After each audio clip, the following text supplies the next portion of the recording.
Bonjour, vous regardez le ketchup de l'industrie, une révision des plus importantes nouvelles de l'industrie rapportée par LeapRate.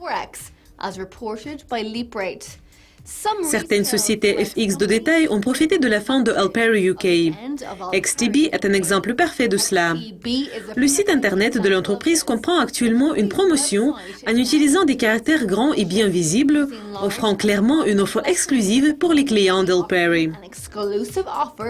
Désireux de tirer profit de cette situation, XTB offre des termes qui comprennent un bonus de 10% et pas de montant minimum de dépôt afin d'attirer la clientèle de Alperi UK à son entreprise.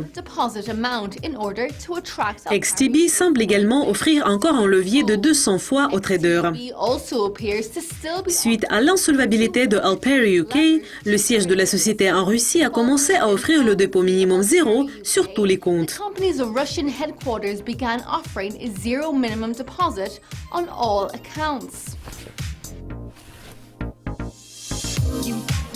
Le 20 janvier, London Capital Group a approuvé un avis de GLIO Holdings Limited de Charles Henry Sabat de convertir 1 688 000 obligations convertibles de 1 livre sterling chacune à LCG au prix de 25,02 p.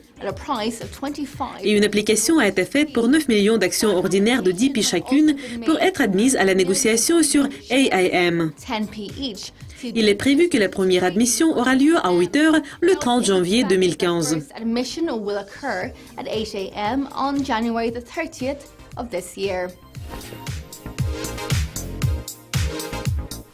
Gain Capital a changé d'avis et a décidé de pardonner.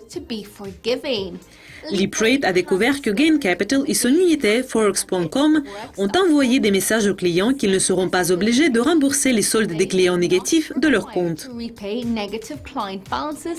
LeapRate croit que la raison du changement d'avis de Forex.com est la suivante.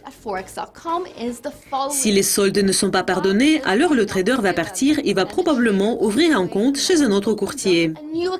Tandis que le premier courtier aura vraiment peu de chances de récupérer son argent.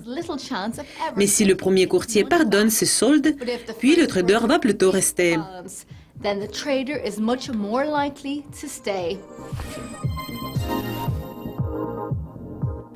La National Futures Association a ordonné de baisser l'effet de levier pour FDM des États-Unis, y compris le courtier forex de détail du franc suisse, de la couronne suédoise et de la couronne norvégienne. Les dépôts de garantie minimum requis constituent 5% pour le franc suisse et 3% pour la couronne suédoise et la couronne norvégienne. Ces augmentations sont entrées en vigueur à 5 h du soir le 22 janvier 2015.